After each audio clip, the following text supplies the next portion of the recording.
નમસ્કાર મિત્રો. પ્રકરણ 1 લાસ્ટ ટાઈમ આપણે જોઈ ચૂક્યા હતા. ચેપ્ટર 1માં ઘણા બધા પ્રશ્નો અને હોમવર્ક કરી તમે તૈયાર કરી દીધું હશે. હવે એનાથી આગળ પ્રકરણ 2 આજે આપણે સમજવા માટે પ્રયત્ન કરીશું. To the point, to the text book પ્રમાણે આપણે સમજવા માટે પ્રયત્ન કરીએ છીએ. એટલે બીજા વધારાના પોઈન્ટ્સ એની અંદર આવતા જશે. એની સાથે સાથે આપણે થોડા ઘણા પ્રશ્નો સાથે એને સમજાવવા માટે પ્રયત્નો કરતા જઈશું. ચેપ્ટર 2 જૈવિક વર્ગીકરણ, બાયોલોજિકલ ક્લાસિફિકેશન તરીકે ઓળખાય છે. એની અંદર જુદા જુદા વૈજ્ઞાનિકોએ જુદા જુદા સજીવોનું કેવી રીતે વર્ગીકરણ કરેલું છે એના વિશેની માહિતી આપણને આપવા માટે પ્રયત્ન કરેલો છે. પૃથ્વી ઉપર જોવા મળતા બધા જ સજીવોનો જુદા જુદા વૈજ્ઞાનિકોએ સજીવોના લક્ષણોના આધારે કેવી રીતે વર્ગીકરણ કર્યું છે એને આપણે અહીંયા સમજવા પ્રયત્ન કરીએ છીએ. આની અંદર આ ચેપ્ટરમાં 6 પોઈન્ટનો સમાવેશ કરેલો છે. જુદી જુદી પ્રકારની કક્ષાઓનો સમાવેશ કરેલો છે. એક સૃષ્ટિ મોનેરા, બીજું છે સૃષ્ટિ પ્રોટિસ્ટા, સૃષ્ટિ ફૂગ, વનસ્પતિ સૃષ્ટિ, પ્રાણી સૃષ્ટિ, એટલે 5 સૃષ્ટિઓ અહીંયા દર્શાવવા પ્રયત્ન કર્યો છે. અને બીજા જે સૂક્ષ્મ જીવાણુઓ છે, સૂક્ષ્મ કક્ષાના છે, એ વાયરસ, વિરોઇડ્સ અને લાઇકેન્સ અલગ પ્રકારનું સ્ટ્રક્ચર ધરાવતા છે. એના વિશેની અહીંયા ચર્ચા કરવા માટે પ્રયત્ન કરેલો છે. પણ આ ચેપ્ટર સૃષ્ટિઓ બધી જોઈએ એ પહેલાં જુદા જુદા વૈજ્ઞાનિકોએ જે સંશોધન કર્યું છે, વૈજ્ઞાનિક રીતે ફાળો આપેલો છે, એને આપણે અહીંયા સમજવા માટે પ્રયત્ન કરીશું. તો ચેપ્ટર 2 જૈવિક વર્ગીકરણની અંદર આપણે પહેલો પ્રશ્ન લઈએ છીએ કે વર્ગીકરણમાં જુદા જુદા વૈજ્ઞાનિકોનો ફાળો શું છે. તો આપણે એને પહેલાં સમજવા માટે પ્રયત્ન કરીશું. માનવ સંસ્કૃતિનો પ્રારંભ થયો એટલે કે માનવ અસ્તિત્વમાં આવ્યો ત્યારથી સજીવ સૃષ્ટિને વર્ગીકૃત કરવાના ઘણા બધા પ્રયત્નો થયા છે. સજીવ સૃષ્ટિ એટલે આખી સૃષ્ટિ છે સજીવોની સૃષ્ટિ તરીકે ઓળખાય છે. એની અંદર બધા જ પ્રકારના સજીવો આવી જતા હોય છે. એને પોતાના લક્ષણોના આધારે જુદી જુદી કક્ષાઓમાં વર્ગીકૃત કરવા માટેના પ્રયત્નો કરવામાં આવ્યા છે. આ વર્ગીકરણ વૈજ્ઞાનિક ધોરણોને આધારે નહોતું થયું, પણ પ્રાકૃતિક પ્રેરણાને આધારે થયું હતું. સૌપ્રથમ જ્યારે આ વર્ગીકરણ કરવામાં આવ્યું ત્યારે એના વૈજ્ઞાનિક ધોરણો એટલે કે વૈજ્ઞાનિક અભિગમને કોઈ પણ પ્રકારે ખ્યાલ હતો નહીં. એ વખતે એ વૈજ્ઞાનિક ધોરણોને આધારે તેમનું વર્ગીકરણ કરવામાં આવ્યું ન હતું, પરંતુ પ્રાકૃતિક ધોરણે, પ્રાકૃતિક એટલે નૈસર્ગિક પ્રેરણાના આધારે, નૈસર્ગિક લક્ષણોના આધારે તેમનું વર્ગીકરણ કરવામાં આવ્યું હતું. હવે એવા નૈસર્ગિક પ્રેરણાઓ કઈ છે? તો પહેલો ખોરાક, બીજો છે આશ્રય. દરેક સજીવ એક સરખો ખોરાક નથી લેતા, જુદા જુદા પ્રકારનો ખોરાક લે છે. એટલે કયા પ્રાણીઓ અથવા કયા સજીવો કેવા પ્રકારનો ખોરાક લે છે એનો આધાર લીધો. આશ્રય, કેવી પ્રકારની જગ્યા ઉપર તેઓ વસવાટ કરે છે એ વસવાટને ધ્યાનમાં લેવામાં આવ્યું છે. અને ત્રીજું લક્ષણ આપ્યું છે પહેરવેશ. પહેરવેશ કેવા પ્રકારનો દરેકનો જોવા મળે છે એના આધારે તેમનું વર્ગીકરણ કરવામાં આવેલું છે. અને જુદી જુદી વર્ગીકૃત કક્ષાઓ તૈયાર કરવામાં આવતી હતી. એમાં પહેલા વૈજ્ઞાનિક આપ્યા છે આપણને કયા? એરિસ્ટોટલ. તો નંબર 1 વૈજ્ઞાનિક તરીકે એરિસ્ટોટલે પોતાના વૈજ્ઞાનિક ઢબે પોતાને વર્ગીકૃત કરવાની માહિતી પ્રમાણે એમણે શું વર્ગીકૃત કર્યું છે એના વિશેની માહિતી આપણને અહીંયા આપી છે, જે આપણે અહીંયા જોવા પ્રયત્ન કરીએ છીએ. એરિસ્ટોટલ વર્ગીકરણ માટે વધુ વૈજ્ઞાનિક ધોરણે પ્રયત્ન કરવા માટે ઘણા વહેલા હતા. એરિસ્ટોટલ છે એ બધા જ સજીવ સૃષ્ટિમાં આવેલા બધા જ સજીવોનો વૈજ્ઞાનિક ધોરણે વર્ગીકૃત કરવાનો પ્રયત્ન કરવા માટે એ ઘણા વહેલા હતા. એટલે સૌપ્રથમ તેમને પોતાના મગજમાં જે લક્ષણો સજીવો માટેના આવ્યા એ પ્રમાણે તેમને વર્ગીકૃત કરવા માટે પ્રયત્ન કર્યો છે. વિવિધ ધોરણોનો વૈજ્ઞાનિક આધાર લઈ એરિસ્ટોટલે સૌપ્રથમ સજીવોને વર્ગીકૃત કરવા ઘણા પ્રયત્ન કર્યા હતા. વિવિધ પ્રકારના ધોરણો એટલે કે વિવિધ પ્રકારના લક્ષણોનો વૈજ્ઞાનિક તરીકે આધાર લીધો છે અને એરિસ્ટોટલે આ પૃથ્વી ઉપર વસવાટ કરતા સજીવોને પ્રથમ વખત વર્ગીકૃત કરવા માટે પ્રયત્ન કર્યા છે. તો એરિસ્ટોટલે માત્ર બાહ્ય રચનાકીય લક્ષણોનો ઉપયોગ કરી અને સજીવોને વર્ગીકૃત કર્યા છે. તો પ્રશ્ન પૂછી શકાય કે એરિસ્ટોટલે કયા લક્ષણોનો ધ્યાનમાં રહી સજીવોનું વર્ગીકરણ કર્યું છે? તો કયું આવે છે? માત્ર બાહ્ય રચનાકીય લક્ષણો, મોર્ફોલોજિકલ, નરી આંખે બહારથી જોઈ શકાય એવા લક્ષણોને આધાર તરીકે લઈ અને એરિસ્ટોટલે સજીવોને વર્ગીકૃત કર્યા છે. પહેલાં વનસ્પતિઓને એરિસ્ટોટલે બાહ્ય રચનાની દ્રષ્ટિએ 3 ભાગમાં વિભાજિત કર્યા. તો પહેલો કયો? છોડ તરીકે હર્બ, બીજો ક્ષુપ શ્રબ કહેવાય, અને ત્રીજું વૃક્ષ ટ્રી તરીકે, એમ 3 જૂથોમાં વર્ગીકૃત કરી. તો ખાસ પોઈન્ટ એ સમજાય છે કે એરિસ્ટોટલે માત્ર બાહ્યકાર રચનાની દ્રષ્ટિએ વનસ્પતિઓને કેટલા જૂથોમાં અને કયા કયા જૂથોમાં વર્ગીકૃત કર્યા છે? તો વનસ્પતિઓને 3 જૂથોમાં વર્ગીકૃત કર્યા. છોડ, ક્ષુપ અને વૃક્ષ, એમ 3 જૂથોમાં વર્ગીકૃત કરી દીધા છે. તેઓએ પ્રાણીઓને પણ 2 સમૂહમાં વિભાજિત કર્યા. વનસ્પતિઓને બાહ્ય રચનાકીય રીતે કર્યા, પણ પ્રાણીઓને પણ તેમને 2 સમૂહમાં વિભાજિત કર્યા છે. પ્રાણીઓના 2 સમૂહ કયા છે? તો પહેલો સમૂહ લાલ રંગનું રુધિર ધરાવતા પ્રાણીઓ, એક અલગ જૂથ બનાવ્યું. જે પ્રાણીને ઘા વાગે અને એમાંથી પ્રવાહી તરીકે લાલ રંગનું રુધિર આવે બહાર, તો એવા પ્રાણીઓનું અલગ જૂથ. અને બીજું જૂથ બનાવે છે જે લાલ રંગનું રુધિર ધરાવતા નથી, એવા પ્રાણીઓનું અલગ જૂથ. ફક્ત આટલું જ એરિસ્ટોટલે એમના વર્ગીકરણ કરવા માટે પ્રયત્ન કરેલો છે. ત્યાર પછી બીજા વૈજ્ઞાનિક આવે છે લિનિયસ. લિનિયસ નામના વૈજ્ઞાનિકે આ પૃથ્વી ઉપર વસવાટ કરતા બધા સજીવોને વર્ગીકૃત કરવા માટેનો કેવા પ્રકારનો અભિગમ અપનાવ્યો છે એના વિશે આપણે થોડીક માહિતી સમજવા પ્રયત્ન કરીશું. લિનિયસના સમયમાં ઘણી બધી વનસ્પતિઓ અને પ્રાણીઓને સમાવતી દ્વિસૃષ્ટિ વર્ગીકરણ પદ્ધતિ વિકસિત થઈ. એટલે લિનિયસ જ્યારે આ પ્રયોગ કરતા હતા એ સમયની અંદર પૃથ્વી ઉપર જોવા મળતા સજીવોની અંદર મોટાભાગની વનસ્પતિઓ અને પ્રાણીઓને સમાવતી 2 જ સૃષ્ટિનું વિભાજન થયું હતું. કયું? દ્વિસૃષ્ટિ વર્ગીકરણ પદ્ધતિ તરીકે ઓળખાય છે.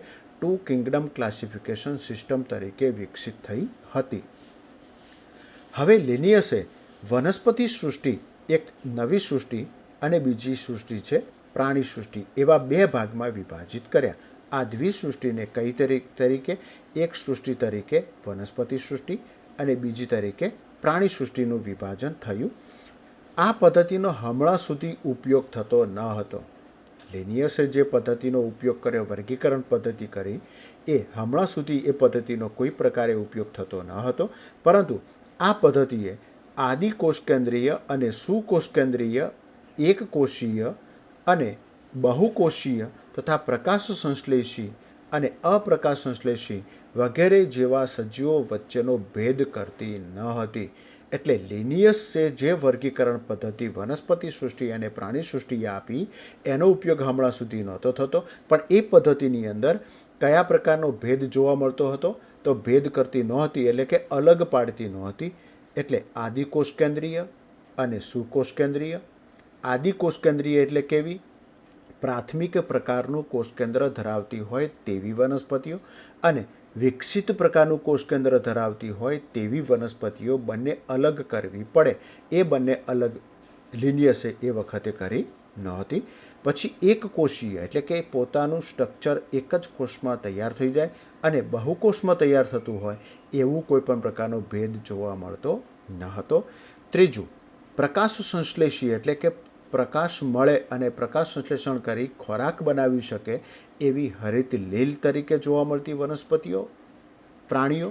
અને અપ્રકાશ સંશ્લેષી જે પ્રકાશ સંશ્લેષણ કરી શકતા નથી અને પોતાનો ખોરાક નથી બનાવી શકતા, એટલે કે ફૂગ વગેરે જેવા સજીવોનો કોઈપણ પ્રકારે આ વર્ગીકરણ પદ્ધતિ ભેદ કરતી ન હતી.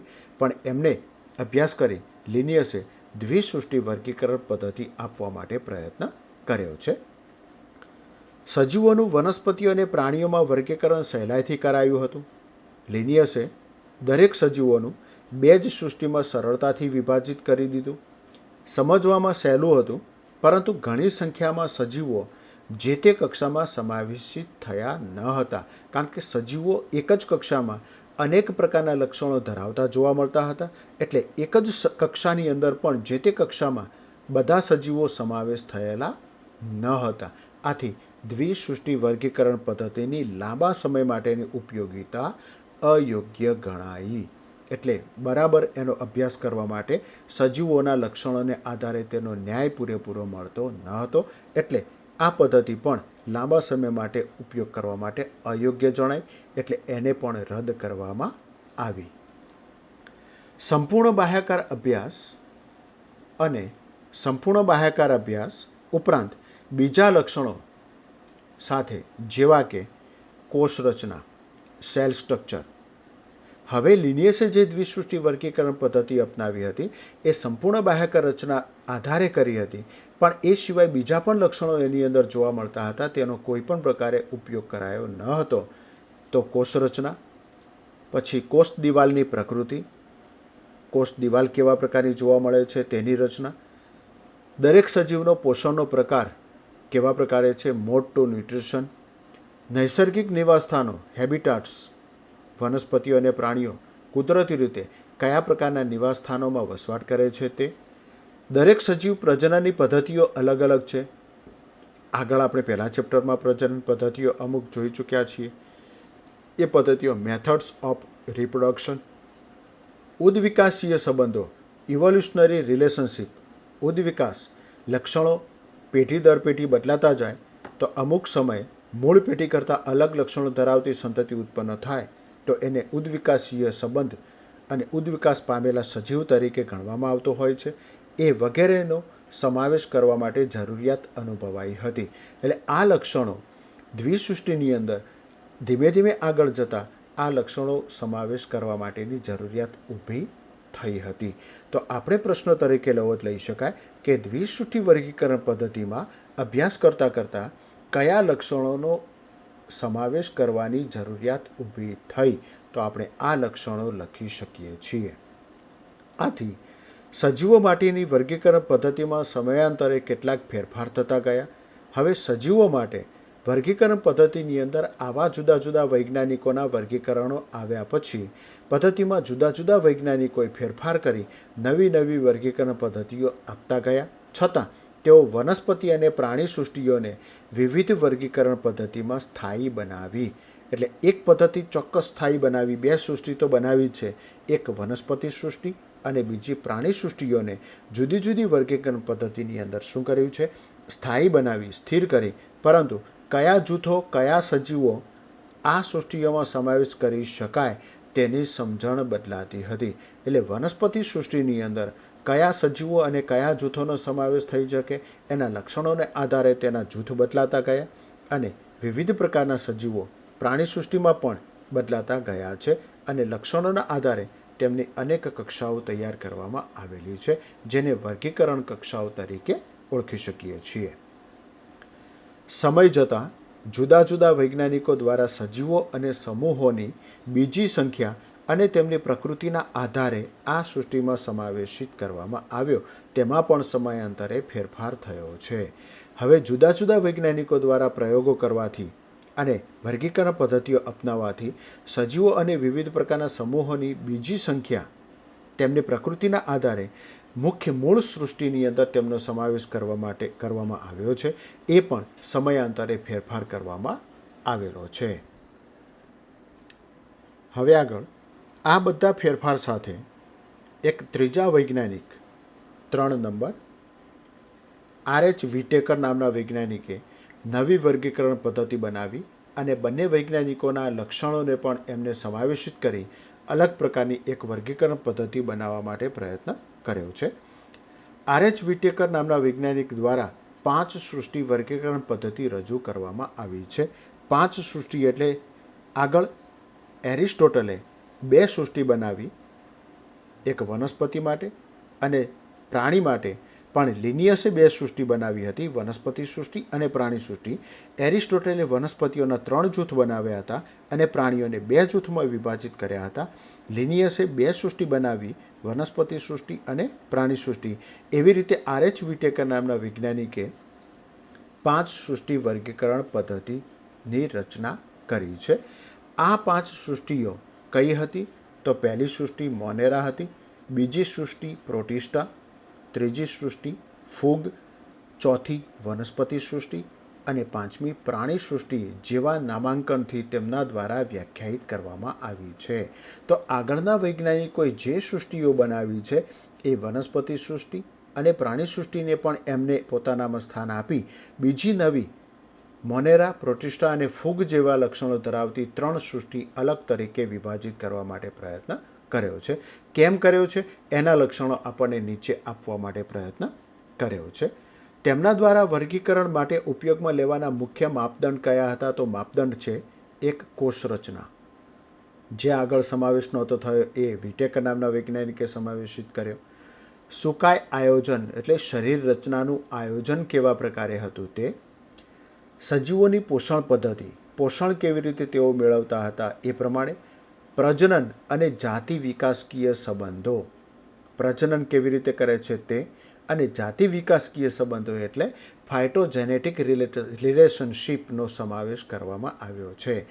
જાતિ કેવી રીતે બનતી જોવા મળે છે, જે તે જાતિનો વિકાસ કેવી રીતે જોવા મળે છે, જેનેટિકલી પ્રશ્નો કેવા ઊભા થતા જોવા મળે છે અને નવા લક્ષણો ઉત્પન્ન થાય છે, એ જાતિ વિકાસકીય સંબંધો કેવી રીતે બને છે એનો સમાવેશ આ વિટેકર નામના વૈજ્ઞાનિકે કરી અને 5 સૃષ્ટિ વર્ગીકરણ પદ્ધતિ બનાવવા માટે પ્રયત્ન કર્યો છે.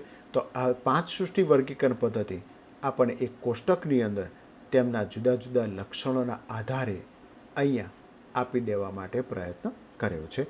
આ કોષ્ટક પરીક્ષા માટે ઇમ્પોર્ટન્ટ છે અને દરેક વ્યક્તિએ તૈયાર કરવાનું છે. તો 5 સૃષ્ટિઓની લાક્ષણિકતાઓ, લક્ષણો આપ્યા છે આપણને અહીંયા ક્રમશઃ, અને 5 સૃષ્ટિઓ આપી છે મોનેરા, પ્રોટિસ્ટા, ફૂગ, વનસ્પતિ સૃષ્ટિ અને પ્રાણી સૃષ્ટિ. લક્ષણો તો કોષ પ્રકાર. પહેલો કોષ પ્રકાર કયો છે? તો મોનેરામાં કયા પ્રકારના કોષો જોવા મળે છે? આદિ કોષકેન્દ્રીય સજીવોનો સમાવેશ કર્યો છે મોનેરાની અંદર. એના પછી પ્રોટિસ્ટાની અંદર સુકોષકેન્દ્રીય, ફૂગની અંદર પણ સુકોષકેન્દ્રીય, વનસ્પતિ સૃષ્ટિની અંદર પણ સુકોષકેન્દ્રીય અને પ્રાણી સૃષ્ટિમાં પણ સુકોષકેન્દ્રીય સજીવોનો સમાવેશ કર્યો. જે આગળ લિનિયસે આદિ કોષકેન્દ્રીય કે સુકોષકેન્દ્રીય કોષોનો અલગ વિભાજનમાં સમાવેશ નહોતો કર્યો, એ અહીંયા વિટેકર નામના વૈજ્ઞાનિકે એને સૃષ્ટિ અલગ બનાવવા પ્રયત્ન કર્યો છે. મોનેરા એટલે આદિ કોષકેન્દ્રીય સજીવો, આદિ કોષકેન્દ્રીય કોષ ધરાવતા હોય એવા સજીવોનો સમાવેશ એણે મોનેરાની અંદર કરવા પ્રયત્ન કર્યો છે. ત્યાર પછી કોષ દિવાલ. દરેક સજીવની કોષ દિવાલ કેવી છે? તો મોનેરાની અંદર આવેલા સજીવોની કોષ દિવાલ સેલ્યુલોઝ વિહીન જોવા મળે છે, સેલ્યુલોઝ વગરની. તો કઈ? પોલિસેકેરાઇડ વત્તા એમિનો એસિડની બનેલી કોષ દિવાલ જોવા મળતી હોય છે. જ્યારે પ્રોટિસ્ટામાં કેટલાકમાં જ હાજર હોય છે, બધામાં હાજર જોવા મળતી નથી. ફૂગની અંદર હાજર હોય છે કોષ દિવાલ, પણ એની સેલ્યુલોઝ વિહીન જે અહીંયા આપી છે એ પ્રમાણે. વનસ્પતિ સૃષ્ટિમાં હાજર છે પણ કેવી છે? સેલ્યુલોઝની બનેલી કોષ દિવાલ જોવા મળે છે. પ્રાણી સૃષ્ટિમાં કોષ દિવાલ જોવા મળતી નથી, જે આપણે અહીંયા સમજવા પ્રયત્ન કરી શકીએ છીએ. એટલે પ્રાણી સૃષ્ટિમાં કોષ દિવાલ ગેરહાજર હોય છે. કોષકેન્દ્ર પટલ. હવે કોષકેન્દ્ર પટલ આદિ કોષકેન્દ્રીય કોષની અંદર હોતું નથી, ગેરહાજર હોય છે. જ્યારે બાકીની 4 સૃષ્ટિઓમાં કોષકેન્દ્ર પટલ હાજર હોય છે. એટલે સુવિકસિત કોષકેન્દ્રોની અંદર કોષકેન્દ્ર પટલ હાજર છે, આદિ કોષકેન્દ્રમાં ગેરહાજર હોય છે. હવે આદિ કોષકેન્દ્રમાં તમને ઉદાહરણ તરીકે ખ્યાલ આવ્યો હશે, દાખલા તરીકે ઈ કોલાઈ બેક્ટેરિયા તમે આગળ ભણી ચૂકેલા છો એટલે તમને એ ચોક્કસ ખ્યાલ આવી જશે. દૈહિક આયોજન. તો શરીરનું આયોજન કેવી રીતે થતું જોવા મળે છે? તો મોનેરાની અંદર આવેલા સજીવોમાં કોષીય આયોજન જોવા મળે છે. કોષીય આયોજન એટલે આદિ કક્ષાનું કોષ ધરાવતો શરીર, એક કોષ, એમનું એક કોષીય શરીર છે, એ દૈહિક આયોજન તરીકે જોવા મળતું હોય છે. પ્રોટિસ્ટાની અંદર પણ એ જ પ્રકારની રચના ધરાવતા પણ કોષ કેન્દ્ર સુવિકસિત જોવા મળે છે, પણ એક કોષીય રચના ધરાવતા જોવા મળે છે. ફૂગની અંદર બહુકોષીય અથવા શિથિલ પેશી જેવી રચના ધરાવતા જોવા મળે છે. વનસ્પતિ સૃષ્ટિમાં પેશીઓ અને અંગો ધારણ કરતા જોવા મળે છે. પ્રાણી સૃષ્ટિમાં પણ પેશીઓ, અંગો અને અંગતંત્રો ધરાવતા શરીર રચના તેમનું જોવા મળતું હોય છે. હવે સજીવોની પોષણની પદ્ધતિ, તો પોષણ પદ્ધતિ કેવા પ્રકારની જોવા મળે છે? તો મોનેરાની અંદર સ્વયંપોષી પોતાનું પોષણ પોતે તૈયાર કરતા જોવા મળે છે. રસાયણ સંશ્લેષી અને પ્રકાશ સંશ્લેષી. રસાયણ સંશ્લેષી એટલે મૃતોપજીવી, કહેવાયેલા પદાર્થોમાંથી રસાયણો મેળવી અને પોષણ મેળવે છે. પ્રકાશ સંશ્લેષી એટલે એવા પ્રકારના પણ બેક્ટેરિયા જોવા મળે છે જે પ્રકાશની હાજરીમાં પ્રકાશ સંશ્લેષણ કરી ખોરાક તૈયાર કરે છે. તથા વિષમપોષી જુદા જ પ્રકારના પોષણ ધરાવતા જોવા મળે છે, અલગ પ્રકારે. દાખલા તરીકે મૃતોપજીવી અથવા પરોપજીવી. મૃતોપજીવી એટલે મૃત સજીવો ઉપરથી પોષણ મેળવતા હોય તે, અને પરોપજીવી એટલે જીવતા પ્રાણીઓ ઉપર શરીર ઉપર ચોંટી અને પોતાનું જીવન પોષણ મેળવતા હોય તેવા સજીવો તરીકે ઓળખી શકાય છે, જે મોનેરાની અંદર સમાવેશ કરવામાં આવેલો છે. પ્રોટિસ્ટાની અંદર સ્વયંપોષીઓ, પ્રકાશ સંશ્લેષી અને વિષમપોષી, આમાં પણ વિષમપોષીઓ આવે છે. પ્રકાશ સંશ્લેષી વધુ પ્રમાણમાં પ્રોટિસ્ટામાં છે. ફૂગ વિષમપોષી, કારણ કે ફૂગ પ્રકાશ સંશ્લેષણ કરી શકતા નથી, પોતાનો ખોરાક જાતે બનાવી શકતા નથી, માટે વિષમપોષી. અને વિષમપોષીની અંદર મૃતોપજીવી અથવા પરોપજીવી તરીકે જોવા મળે છે. વનસ્પતિઓના લાકડા ઉપર વિવિધ પ્રકારે ફૂગ ક્યાં જોવા મળે? રોટલી ઉપર, ખોરાક ઉપર, અને પરોપજીવી તરીકે પોતાનું જીવન વિતાવતી હોય છે. વનસ્પતિ સૃષ્ટિ છે તો વનસ્પતિ સૃષ્ટિ મોટે ભાગે સ્વયંપોષી છે, પ્રકાશ સંશ્લેષણ કરી શકે છે અને એ પોતાનો ખોરાક જાતે તૈયાર કરે છે. પ્રાણી સૃષ્ટિ વિષમપોષી, હોલોઝોઇક અથવા પ્રાણીસમ તરીકે ઓળખાય છે, મૃતોપજીવી વગેરે જોવા મળે છે. હોલોઝોઇક એટલે બધા જ પ્રકારનો ખોરાક તૈયાર કરી શકે અને વનસ્પતિઓ કરેલો ખોરાક પકવી અને બધા જ પ્રકારનો ખોરાક તરીકે તે ઉપયોગ કરી શકે છે, એને હોલોઝોઇક તરીકે. અને પ્રાણીસમ પ્રાણીઓનો પણ ખોરાક તરીકે તે ઉપયોગ કરે છે. મૃતોપજીવી મૃત શરીરોનો પણ તે ખોરાક તરીકે ઉપયોગ કરી શકે છે. એવી પ્રાણી સૃષ્ટિની અંદર તેનો સમાવેશ કરવામાં આવતો હોય છે. એટલે બહુ મોટી વિગત આપણને વ્હિટેકર નામના વૈજ્ઞાનિકે આપવા માટે પ્રયત્ન કરી દીધો છે. તો આ પ્રમાણે 5 સૃષ્ટિ વર્ગીકરણ પદ્ધતિ અહીંયા આપણને આપવા પ્રયત્ન કરેલો છે. હવે આગળ સમજવાનું છે ત્રિક્ષેત્રીય વર્ગીકરણ પદ્ધતિ. એ ત્રિક્ષેત્રીય આપણે નેક્સ્ટ ટાઈમ જોઈશું. અત્યારે આટલું જ બીજા ચેપ્ટરમાં આપણે સમજવા પ્રયત્ન કરીશું. ઓકે, થેન્ક યુ, આભાર.